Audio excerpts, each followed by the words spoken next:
Félix. Est-ce qu'il comprend ce que Ngobila fait pour lui? L'État a vu ba pomba, a latisi ba Ngobila bas. Ba kubuka batu na butu baza na ban. Yondo buka kiawa, yondo buka ki. Ngomto buka. Oh, si na loba. Gentili Ngobila na kimbuta bi tapi be nzete moko. Yebisa Ngobila awe ya liyumbi te. Papa Fatih fongola misu o bazo sala biso nyonso libanda to sepela na yote. Bisala sa Gentili Ngobila. Aka kangi zando.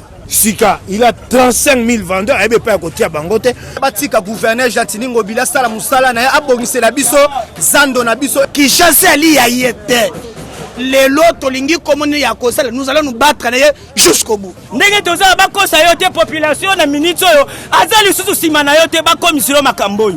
Ngai na bande ko ebisa Shadari na banemi na bato mususu. Bozo mikosa. Lelo baza wapi? Conséquence ba bengani bato. Maintenant que je comprends ce type, pourquoi tu vas faire Yundi? Mbote bandeko balandi ya Canal King Télévision pe chaîne YouTube. Lelo toza na kati ya question d'actualité na article na biso ya Sika, maman Constance Ayambi pour Nabino comme d'habitude, monsieur Mukebai. Bonjour. Bonjour. Vous allez bien? Mala mokola ko bate. OK. Nakanisi mokona lelo tozolobela décision oyo gouverneur auti kozwa gouverneur Gentili Ngobila pour na likambo etali bopeto ako sanctionner sikoyo ba bourgmestre ya ba commune soki ba koti na vision na été. Na yebite Kinshasa mobimba tozotambola partout ba reportage tozosa butu moi tozomona esika moko te oyo ezolakisa ke Kinshasa eza penza na bopeto. Na ebite zo sanction oyo bandi ekozala ndenge nini ekosukela ba bourgmestre ndenge nini est-ce que ba mériter sanction wana to likambo za ndenge nini yango to yambi pona bino monsieur Mukebai aiba Mike Mukebai aiba na kondimbolela biso likanisio nini bomba minase Ngobila ali ata na vision moko te. Tango azoki bokonya ba Kinshasa bopeto Kinshasa bopeto yaki ba bourgmestre te ezaki ya Yesu ko akomi na suka Kinshasa bopeto libungu tulu penda zéro alingo kosa bato alingo zo ba benga na kota différence ba visible ye Kinshasa bopeto ezaki ya nani ya yetu ya ba bourgmestre tango tu bokonja kutaki Raskin o esaka bopeto Kinshasa Raskin bana mbongo te bato misa bafuta makate te abongisa Raskin atiki Raskin kaka bongo bazanga mbongo asali o ya ye loko kombo na yango Kinshasa bokine bopeto adui ba bilenge so PPRD amemi kuna abeteli yango tolo balakisi e ba kokanga ye bilili ndenga kokomba Kinshasa sikoyo adui libungu tulu zéro. Il veut maintenant chercher des boucs émissaires ngo kosa bana Kinshasa akosa mokonza mboka bateso Kinshasa comme petote et ali ba bourgmestre ba sala on mbongo ni mbongo euta banda apesaka bango $10,000 wa betelaka piololo abetela tango asa pesa bango mbongo ni ba bourgmestre bakotisa mbongo soki na ngumba Kinshasa mbongo nini ba bourgmestre basana ngo po ba bongisa ba commune na bango lokuta ko ba telelo ko pesa ba bourgmestre tout ngo ba te Kinshasa bopeto et dui di bungu tulu quand il a créé Kinshasa kin bopeto alors ba itete ba bourgmestre ba taosa bopeto kin bopeto wana et ali structure na coordonnateur na bato bali na ba commune ban nyonso bana Kinshasa ba ba kalelo te Kinshasa ko ma sous peto te Gentili a comme na suka a comme lu kande ba bourgmestre makambo na nko ngana yako ko bata ba bourgmestre te bana makambo mabe ba ko sala tabilo sa mike bata ba benga ngo autorisation précaire et révocable ba ko lia bana Kinshasa mbongo so ba tie yo futi kama mita na $, so le ba ko benga na ko tuna bango te wana Gentili e bien ngota mona kango te ba bourgmestre wana mabe makasi kolika kasi makambo bopeto bana mbongo ko sa ngote ali kine bopeto na tuna yo liboso ya hôtel de ville magazine moya ali wana udi na baba tombal bay libulu wana ko tipanzo ku mobimba wana ya ba commune to ali hôtel de ville sala liboso ndako na ye liboso hôtel de gouvernement avenue Colonel Be atala libulu atangula mobimbo ko kotise wana atangulu zomi ko tibangwana baya ba meki ko tia mabango mike esali potopoto lelo mabulu ezongi wana ba bourgmestre c'était hôtel de ville motoko sana Kinshasa quand même na moto moko ayebi epai ko kumba mboka te akomi na suka et comme le mbongo wana ekota na Kisasa atika kokosa il veut prendre des bourgmestres pour des fusibles pour des boucs émissaires. C'est à lui de répondre de la propriété de la ville avec son programme Kisasa Kinbopeto yon des antini kiko comme ça va bourgmestre quoi ba fusible ou Kinbopeto mbongo ebimaka boni bosala mosala nini bapanzisa ngo bosunga biso so boke pas antini boyoka ina ba mituna bokotuna ka ete yali bongo te botuna mituna ya solo mais awa omoni topesi mokongo na nsima awa ezali nzela oyo rai ekatisi na kati ya komine ya Kinshasa bandeko bazalaki kovanda awa bazoteka babiloko na bango basinya contrat na Onatra mpona kovanda esika kobatela esika en attendant que bareconstruire lisusu nzela oyo ya train mais babeyaki kobengana bandeko awa bourgmestre azalaki na choix te aye na kombo ya gouverneur kolongola bandeko oyo na yo mama yango wana bisala sa ya Gentil Ngobila akakangi zando sika il a 35 000 vendeurs ebe pa kotia bango te soko yebisi ata likolo ndako esika kotia bato bakoteka baya te. Comment le Gapé à côté bango? Comment est-ce que la ville de Kinshasa peut ouvrir des marchés municipaux sur les rails? Et si quelqu'un ngunduke koleka yo mokonzi mboko ya kofungola zando esika no mona ngo wapi? Tout comme na suka Kinshasa comme na suka kalate yumbi awa. Eko umela te yumbi eko ya. Mais Gentil Ngobila baka za maindombe te pétition zo bando ko koya. Awa maindombe te Gentil Ngobila koleka te. Aya maindombe te oya Kinshasa. Okoleka te boni mokonzi mboka koya kotia wenze likolo ya rai. Mais yango wana ezotongama déjà na sima na biso ozomona malamu. Kasi ngo bateli boma ya ule koti na Kinshasa tango bananga ikotombo tongama. Liboma liboma le zata na bato baka dokanga bamba cha boloko liboma ya likolo pe bato bako kamba mboka. Nengumba Kinshasa c'est de la pure folie. Comment est-ce que l'autorité urbaine peut décider d'installer un marché municipal sur les rails? Bon, quand tout ce marché est installé pour combien de temps? Aïe bité. Ati yango bité atia. Rail pe est-ce que kotonga manga to kotonga makate? Mokolo sika bakoya mokonza mboka ye moko fesa bité fo bazongisa nzela ya rail. Moko bakoya ngo siko bato bakotia ba okenda wapi? Ba okenda wapi? Engo bate moto ko kumba Kinshasa ayebe pa ya komema yango te. Oyo libaku ngapa na kolela Kinshasa kimbuta ke kimbuta nzongeli biso nzela lipasa na kombo Gentil Ngobila. Gentil Ngobila na kimbuta bi tapi be nzete moko. Eloko kesenga etapi ekeibo ekebo nzete moko moto boti bango. Eli mawa Kinshasa za kokufa na koyebisa bana Kinshasa boyoki pétition et pétition ya bato azando te pétition ya bino baso bana Kinshasa boke ndako teli nzaka kuna mototo cha pembeni. Signez-nous cette pétition, on va mettre ce type de côté. Qui ça c'est Koufi? Makambo ya sike bonge kota na mboka ndenge makamio sezo changer ko banda na mutu kino na se congolais fungola misu zwa vraiment conscience. Merci mingi mwana mboka Mike Mukebai na ebite soko zali na message ya suka pona peuple congolais bazolanda. Ouais ali makambo ba kongomani ka ya Kinshasa bana Kinshasa bokende kotia linzaka na pétition wana. Ekoka 100 000 signatures toto moto to vandisa pembeni.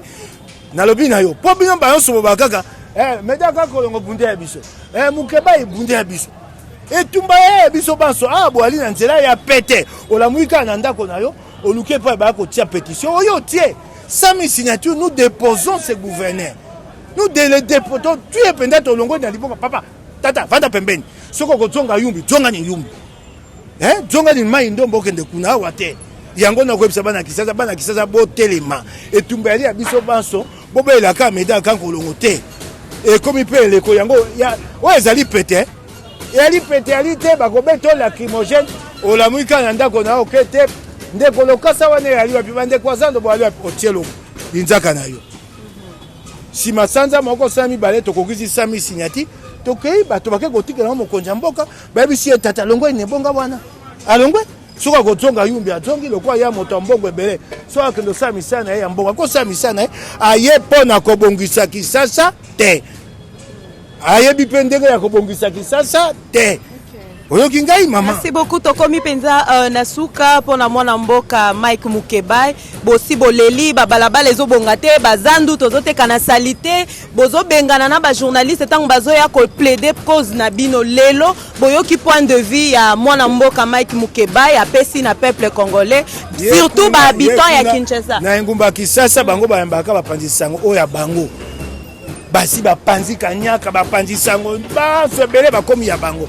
soko yoyo po tout na bango mituna ya solo gentingo bila koyambote akoyambote peso bapesaka soki bapesaka omo eloko so bayoki toyambi meda kankolongo oyambi Mike Mukebai babenge babi yo tokopesa eso eloko te yango omoni wana bapanzi sango bango nyonso basali molongo sima solo ezobima esute mboka komo kufa mwali loba suka mwana mboka pona ba mama parce que ezali mwa ya ba mama to suki si wana na éviter ba mama bakendo tiali nzaka na pétition sanza ya ba mama te eza sanza etumba zando wana ba mama ba bengani bango na zando mama nyonso akisasa kongomani lamuka kendo tiali nzaka na pétition sanza oyo ya maso oyo tokotia yango sanza ya pétition etali na bino ba mama na biso na bana awa eyali sanza ya pétition mama sanza ya maso oyo kende kotia linzaka na pétition.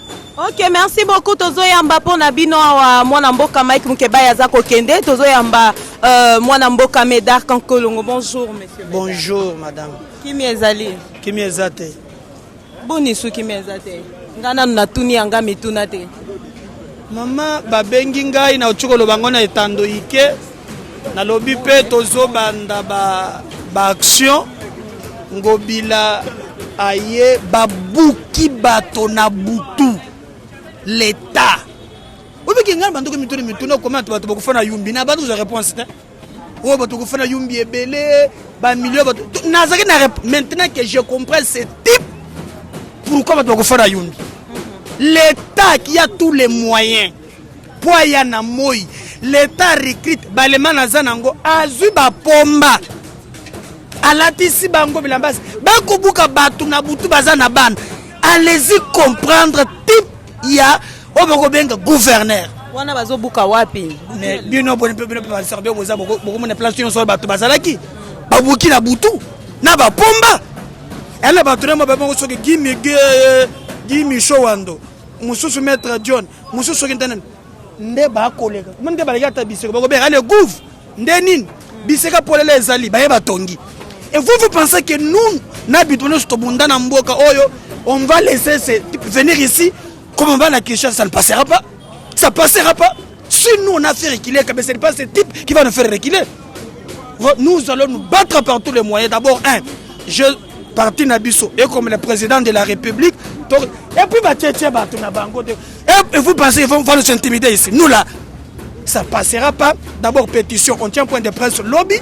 Tosengi bakinois bisika nyonso bozali azo suma kanguya aiza yumbi te mobilisez-vous on va lobby y aura un point de presse vous allez signer pétition tokende inde déjà tu es en contact na ba conseiller président on va nous recevoir ngobila akoki et quand vous regardez après Covid dans un pays où l'État ne crée pas d'emploi 2 ans après là il y a combien d'emplois dans un pays où la population est de 90% jeune, ils n'ont pas d'emploi. Au Monipo AWP, c'est un peu le gens qui sont des abrutis. Ils veulent nous abrutir, ça ne passe. Moi, je suis dans la TV, il peut compter sur nous. Avec ces clics de gango à Tiawa, nous allons le faire reculer. Qui peut compter sur nous? J'apprends que Bazo Tchaba Koulouna de gauche. Vous pensez qu'ici, on disait ça n'est mis Moulang, il pensait que Baza Makassi, on va les combattre jusqu'à ça ne passera pas. Beaucoup de gens là. Il peut compter sur nous. Mais ça vraiment pas si Mingi peut être bisiko, peuple congolais, l'État vient la nuit organiser des Koulouna. L'État, même il y a Félix. Est-ce qu'il comprend ce qu'on a fait pour lui? L'État a tiré Koulouna dans le monde de Nabutu. C'est normal? C'est grave, hein? C'est grave. Mais ma preuve est allée à Bakuluna, on a parce que ma photo, ma vidéo photo. Maman, est-ce que l'État Boukara Nabutu? L'État Boukara Nabutu? Chose à l'État, il y a la mouille. Il y a la mouille. Il y a la question Mikanda. d'abord pour na kobuka bato yali na mukanda o bakomaka na justice awo to na jungle ngobila c'est la république on est régi par le texte on est na mukanda ya ngoyo direct tel bokolongwa après bato so température bolongoli bango vous venez nuitamment donc en fait alobi quelque chose comme yaye na groupe ya bagangi na yesa nango. Moi je peux vous dire si on a combattu le feu CC et quoi c'est pas Sengobile qui va nous faire reculer. Mais à présenter vision naie alors bitiko aza opinion à sanctionner. Comment ça visionner? Il y a Kin Bopeto. Kin Bopeto ça. Kin Bopeto ça. Aya il a donné $10,000 na bourgmestre. $240,000. Et cet argent c'est l'argent de contribuables congolais. Vous la presse, vous devez jouer un rôle très important. Cet argent n'appartient pas à Ngobile, c'est notre argent. C'est 200 qu'il a gaspillé. C'est l'angonine. Alors ni ba pelouse tout au long ya limité mo mbabo. Yoko segabana kishisa na ko mwana. Oko segabiso na ko mwana penza ve. Oko segabiso ko chola biso. Je vais vous dire, il peut compter sur nous. Il peut compter sur nous. Na likambo wana to bandi na ngo etumba. Ngai na bande ko ebisa shadari na banemi na bato mususu. Bozo mikosa. Lelo baza wapi? On va commencer ce combat, il comprendra.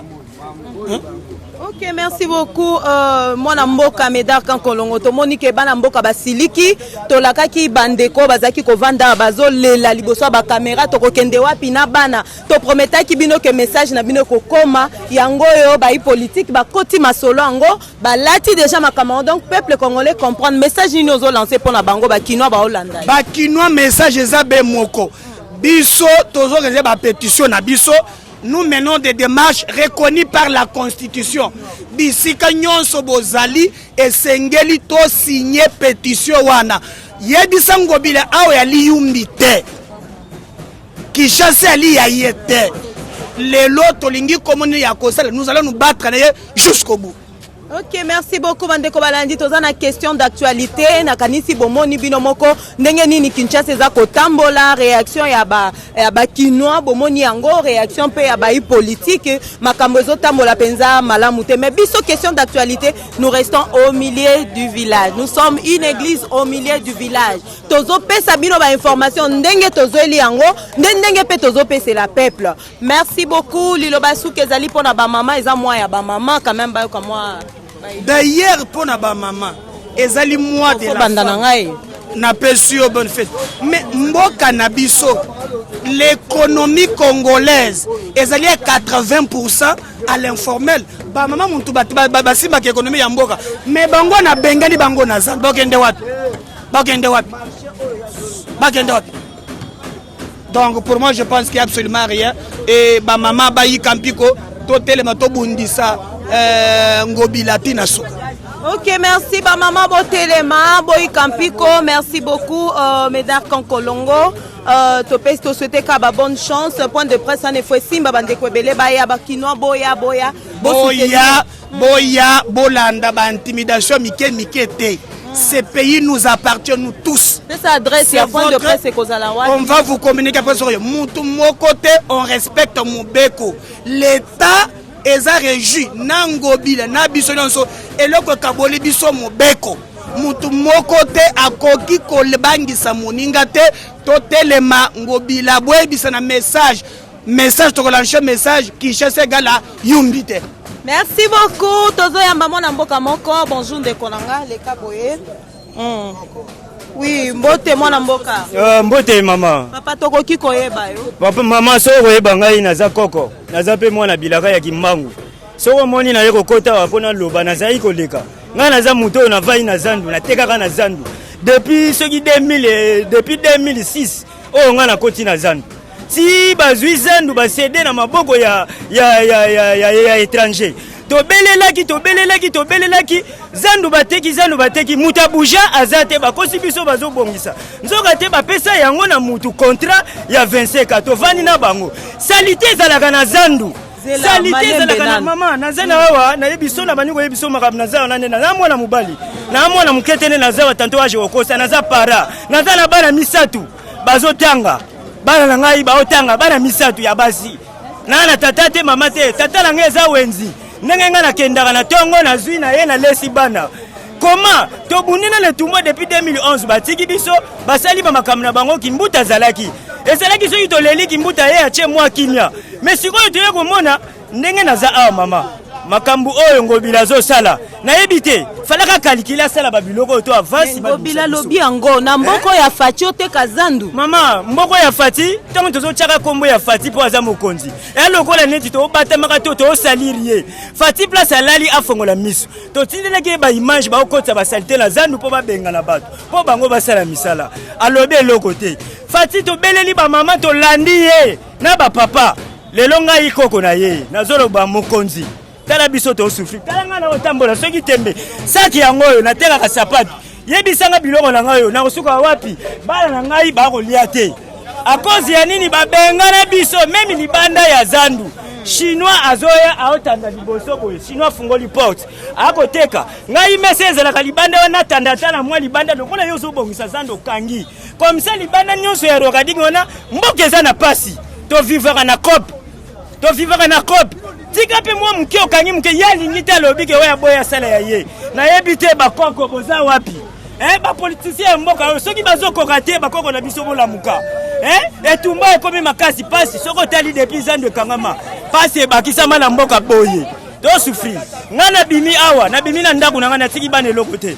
lobi na tika ki eloko te po place akotanda biloko na ngai ezate papa Fati fongola misu o bazo sala biso nyonso libanda to sepela na yote ndenge toza bakosa yote population na minute oyo azali susu sima na yote bakomisilo makambo naza muleki nzela nayebi to ekoyelanga me nayebi ke mboko oyo koyezaka insécurité na koloba kaka papa Fati soko fongoli misu biso nyonso libanda to sepela na yote koko Fati na kanisi président Fati azoyoka tozonyoka ma zalama yele mokonzi totina ba image bozwa solution na ndenge ya bolamu papa. Merci Coco, vraiment toyoki kolela na o toyoki na kanti komi pe pa ya bakonzi po ete awa toza en direct toza na canal Kin télévision na kati ya question d'actualité donc mi consti azo ya mbapo na bino bana mboka boyo kandenge nini bakinoa baza kolela bandeko baza libanda ya mboka en tout cas to se soutenir ba congolais bisika nyonso bozali tolingi solidarité ya makasi parce que alir mboka zo tambola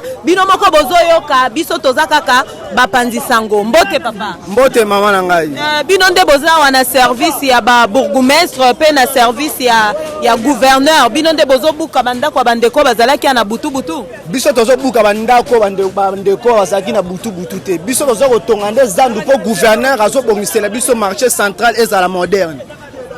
Mais pour na kotonga ngo bandeko bazobuka bandako eza banani parce que aboyoki yango malamu butu bazalaki na article précaire ana onatra yo yebi article précaire so ezani ni tant l'état ye alongola bango balongo na peut-être est-ce que tembete mobule salamité bango moko nde balongoli babiloko na bango yango c'est ko longola ngo na butu te na moi bango balongo moto musuku basa balongola malembe na kolinga oleka nanu boy leka boy message nini kasi omemeli biso yebisa biso na mpona moni oye pe na soif wana ya koloba panza message na lobela bakinois kombo nanu papa kombo na nga Stella faut batika gouverneur azana vision chef de l'état azobongisa marché central ezali na kati ya ville marché moderne so tamboli partout na bamboka bazandu ezalo ya biso te zandu na biso fazer alalaka basumbaka chaque jour na bazandu yango gouverneur eza vision chef de l'état azobongisa biso zandu Kin Bopeto kusana na no andeko na ngai likambo ezali likambo ya gouverneur Jantini Ngobila azwi décision ya kobando kanga ba bourgmestre 24 communes nyonso oyo commune na bango kozala na salité bon ye alobi vision na ye ezali ya Kin Bopeto siko bourgmestre nyonso akokota na vision wana ya Kin Bopeto te bako sanctionner ye pona likambo wana bino bolobi nini wana za na raison tous les bourgmestres faut na vision gouverneur de la ville gouverneur lobi Bopeto yo po foza Bopeto so bourgmestre ozo sala bien te na commune wana azana droit kolongola wana eza kitoko pona biso ba kinois mais akolongola ye bourgmestre osa musala ngo na matiti na mbongoli président lobaki jour à ouverture ya Kin Bopeto na banda na si boyo kaka alobi ke misala oyo bozo sa na commune net na ba marché Mikel ba marché Kato mbongo ezokota na commune yango wana ekofuta biso ba ebuwa oto sala assainissement ya commune na biso Ok, naibite message nini susu oyo memeli peuple congolais bazolanda. Message on a memela peuple congolais batika gouverneur Jantini Ngobila sala musala na abongisela biso zando na biso ezala marché moderne pour na peto betra pe masolo partout zando na biso za kitoko. Batika gouverneur abongisela biso zando. Donc koyoka yo bandeko bazo intervenir yango pesi motema moto oyo kopesa point de vue na yo. Zando eza salite mama so kotaka zando na biso ndenge za ko kokate neti ngai na suka na tate salite solo leki. Gouverneur zo bongisa eza malamu ba bazo temela ngo baza bandoki. Bandoki balingi bosoto. Gouverneur alingi bopeto. Biso za bata bopeto. Merci bana mboka en tout cas bino moko bozoyo katokati na nute papa toyambio tokati na nute makambo za ya koinda o eza masolo ya bakinwa donc bakinwa batomboki eza nde likambu Jantini Ngobila ou rien. Donc peuple congolais lobité bango balingi na bango Jantini Ngobila la bango. Donc bozoka pe ba politicien ba pesi point de vue na bango. Biso question d'actualité mi consti toza au milieu du village nous insistons. Tozo zo part ya mutute. Oui, bonjour papa. Bonjour maman. Kombo nani papa na? Kombo nangai grand billet. Grand billet sangoni no memeli biso. Bon, na ye na monyo bamituno zo tuna pona wenzo yo gouverneur Jantini Ngobila alongo yawa. Bon, remarque nga na monaki toza ba congolais, toza na kati ya mboka na biso. Mais tangu yo zo benga. La caméra hein. Tangu yo zo benga na batu pesa bango quand même. Kamwa mikolo. Ya ye ba briske batuka ka boye, brusquement bima. Omoni ke ezali bien te. Et bon ga pesa bango pour la vie. Po batu yo to bali na mabota na ba famille baza na bandeko na bango. Babengana ka batu ndengo wana te. De ngai donc na koloba. Est-ce que avant toi ko bongisa marché central wana, il faut ko bengana batu wenje wana ya Maréchal Mobutu. Atika ko beti lango tolo te. Abengana ki batu te. Soki yo ko bengana batu na zandu.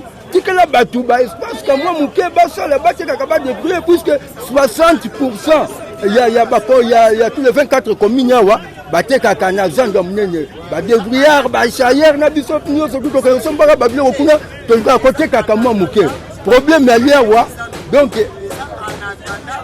conséquence ba bengani batu ezanini ezali po bengani batu ba komi ko côté ka wa tanto ba pe ba côté ka pe ba kozana ba mingi te. Donc hier a raisonné Bakinois. Bakinois bazon a besoin pour vivre. Ba masolo ya milai ezate. Et bongaki article biso espace ba congolais baté kakandene maréchal atonga zandu awa bazo tonga awa bazo sala. Akui ko sala ndengo. Ce qui te comprendre malamu peuple congolais mutu na mutazo émettre point de vue na ye. Kombo lobi billet. Oui, grand billet. Donc grand billet à lobby. Et ça m'a bêté biloko yo gouverneur Jantini Ngobila a sali. Mais du moins il fallait attiquer là-bas tout temps va se préparer pour na kokende. Façon ya bengani batu brusquement nde oyo sepe lisiete.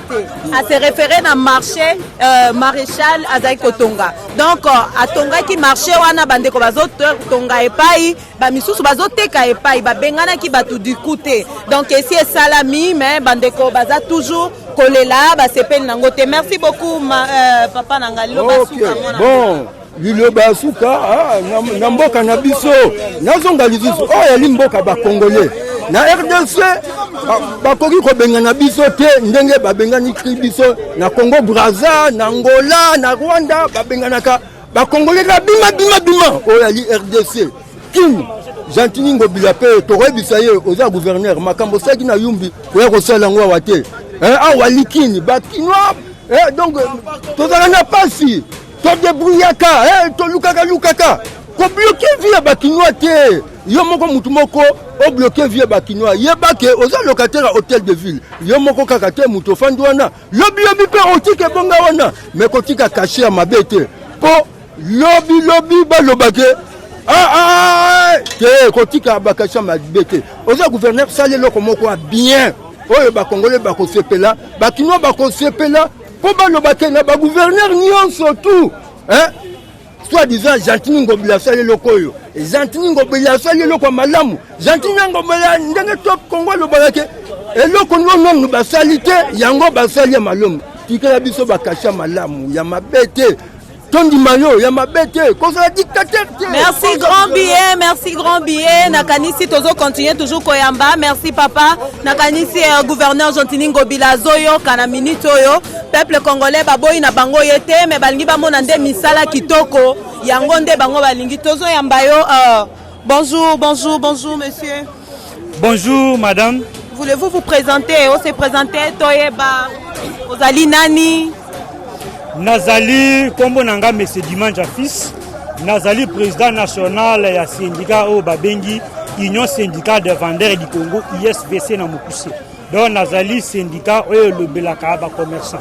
Ils ont défendre intérêt na bango. Merci beaucoup à tozui syndicat waza ko défendre ba vendeur.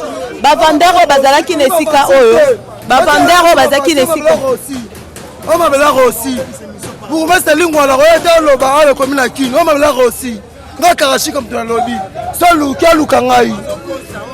Atika babuka ete ezaka wenje mdesalamia. On m'a bela aussi. Babuki nan. Non loba. Nala lobby abima te fait yango. Nga mde ba live ngai. On m'a bela aussi. On loba. Ngai. Yondo bukaki. Nga mte bukaki. Oh, si nala loba. Bilonde babuka na butu Tabuka butu te buka moi. Ezali na moi na butu te. Na moi. Oh, mais butu ana babuka na butu te. Ba ko bimisi batu na butu ata mawa bande ko na mino makongolais te. Karashika komina kinga yo. Ezali boy. Rossi ayaki. Ayibisi batu tout. Bon, nakolo ba Rossi, nakolo ba mo konti akota komina. Pardon, limbisa papa, limbisa. Mokondi on a travaillé bato on a tra balbi ba ebisaki batu il faut pas la caméra on a travaillé bato avant est avant car est joueur ça va sommier si kezani tel précaire hein avec les précaires en attendant on a tram dans lobby on a tram tout baya awa babi si batu biso to monika wenje salama était que biso bana quartier wende ça m'a appelé biso pe mo avantage na biso ka pour la musala ni ke bate ba jeune yango ke senga ka wende kota siko maben siko ni donc bino bovandara awa bino nde bobukaki bandaku wana si on le comprend bien donc toyambi Karashika yende aza parmi batoyo babukaki na bandaku wana bango ba témoigner que babukaki bandaku na moi babukaki yango na butu te baza pe bakuluna te parce que yebi ke bakuluna ne babukela yi bandeko ba porte na butu babimisi bana na basi ata mawate mama ko bakuluna batongo na ngona ti mbis mo som na wenje mama kuluna hotel manebo ete mama kuluna Arobeta yokuta msu journaliste sur toutes les questions. Mais tango yepo bangisinga yango tanso ba mona bino ba pomba yango wana. Omoni ke to tiki na ndeko tozwana. Na bangiso eloko te oyo mabela ya Bourgmestre aussi. Oma ba maman ba lo ba biloba lo ba ndenge na bango. Biso ta contre bango ba fiki biso ba kuluna ba fiki biso ba foayu. Mais oma ba tu mususu bot lo ba ya TV. Bon comprendre. Merci koyo yo zali moto ya Rossi question ya suka nazo tuna yo. Rossi akokangama soki komino ya kin eza bopeto te. Est-ce que kino komina Kinshasa eza vraiment na propriété ou ko empêcher que gouverneur akangisa bourgmestre na bino? Bourgmestre bakangende. Azui décision. Omoni ko yebite. Omoni c'est que to continuer à suivre. Si ça. Bonjour papa. Bonjour maman. Papa na ngai. Oui bonjour. Yoza molobeli ya bateki nyonso awa. Na ebite message ni noza nango na makambo ndenge zoleka mbutu yango lobi nini po. Bon, merci pour na libako sili ko pesa ngana loba na bateki. Po na na kuti mbutu ezali na kuti na yoki pe ndenge bato bazali koloba mena kolinga ko rappeler eloko moko. Omoni babenze oyo ezali kotongama oyo ezali kotongama sous l'impulsion ya gouverneur ya ville parce que esengeli eyamba ba commerçant oyo bauti marché central. Pona nini marché central ekangami?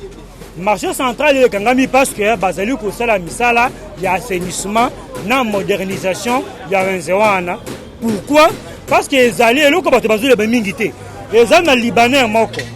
Mais ça c'est une société Safricom ou a signé un contrat dans la ville de Kinshasa pour réhabiliter le marché central à réhabiliter le marché central. À Bengana, ba commerçant, c'est ba commerçant à Bazaki côté ka, il y a tongi ba magasin naïe, a tongi 104 magasins. Azali ko Zwambongo, il y a loyer ya ba magasin wana, azako Zwambongo ya ba taxe, o ba commerçant à Bazali ko futa, azako tiango na libengana ye, ezako kota na compte na ye, ezako pesa mate loko mokote na hôtel de ville. Alors, 21 mounene ekomi salité, ekomi na basoto, moyen d'activité et ça les malolenge esengeli ezalité. Tant que moi na mboka Gentini aye, akuti situation wana lobi, tokoki ko kende le lenge wana te. Encore que awa ndenge tozali boye tata mokonzi ekolo akomi président Union africaine. Tokoyamba bapaya ebele o bakowuta na mikili mususu po bayana ville na biso ya Kinshasa. Bako kosomba biloko na wenze nini? Yango azu mokano ke sengela bongisa wenze za la malamu. Ba sensibiliser ba commerçants nyonso pour que ba longwa na kati ya marché central ba yana ba wenzo ba tongi ba marché provisoire. Kabinda, Itaga, Rail 24, Kalembelembe. Mais intoxication ezali parce qu'il y a des organisations syndicales au basina libenga mais ça sent. Oya azali ko pesa mosolo pour que batombokisa bateki pour que bateki bayana bawenze wana te basa la blocage au niveau du marché central. Ndelo ko bazoko bisa ba commerçant te pona nini bakoki ko déclarer que esika sana atongi bazan ba magasin wana eza bisika ba commerçant. A bengani ba commerçant ya atongi ba magasin. C'est un Libanais. Atongi ba magasin. Et qu'on confirmer que Zando était Kami. Zando était Kami te. Gouverneur a kangi Zando pour bongisa Zando. Pourquoi?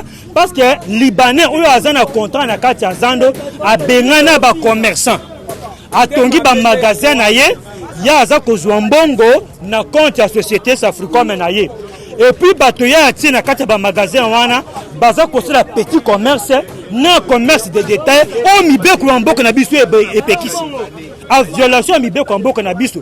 Et je m'étonne que même ba député provincial mususu o esengeli ba lobela ba commerçant que ba pa batika ko la commerce ya détail na petit commerce il faut s'apprendre na gouverneur. Ministre ya commerce a lobela ki yango déjà a lobby en tout cas ba commerce nyonso ya mike etikali pona bana mboka bango ba expat bakoki koteka en gros wana déjà na kanisi solution ezwamaki pe ba pesa ki bango délai o il faut ba respecter yango te en tout cas bakonzi ya mboka bako frapper fort.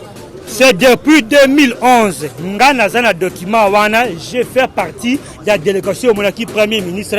Ba pesa qui expatrié moratoire il y a 2 mois, comme en 2011, l'autre en 2021, 10 ans déjà. Respect et égalité. Mais pourquoi ba député na biso, ba koki ko sunga population te?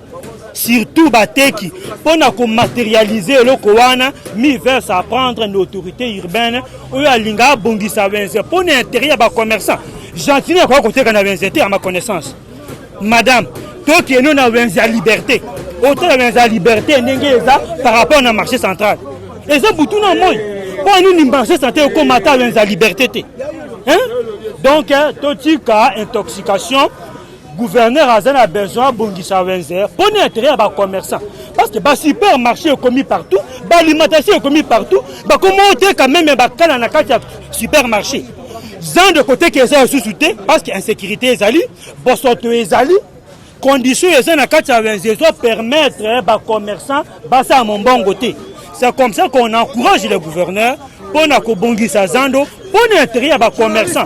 Mais nous allons veiller pour que Ndenga le but na 15 mois, misala wa nesi da 15 mois pour que batte qui bazonga na zando pour ça misala na bango ndenge essayé. D'accord, merci beaucoup. Nakanisi Bolandi bino moko réaction ya peuple congolais na makambo etali zandu. Tosi tolobela ki likambo yo pe tokomi na suka ya émission na biso. Tokanisi boyoki réaction ya peuple congolais. En tout cas, mutu nyonso alingi intervenir, mutu nyonso alingi aloba. Toza na kati ya question d'actualité, bo liker, bo partager, bo s'abonner na nous te. Abonnez-vous massivement suivez-moi sur notre chaîne Canal Kin Télévision. Ezanga Wabino Mi Consti, toujours à la recherche et à l'actualité. To continuer à insister, question d'actualité, toza l'église au milieu du village.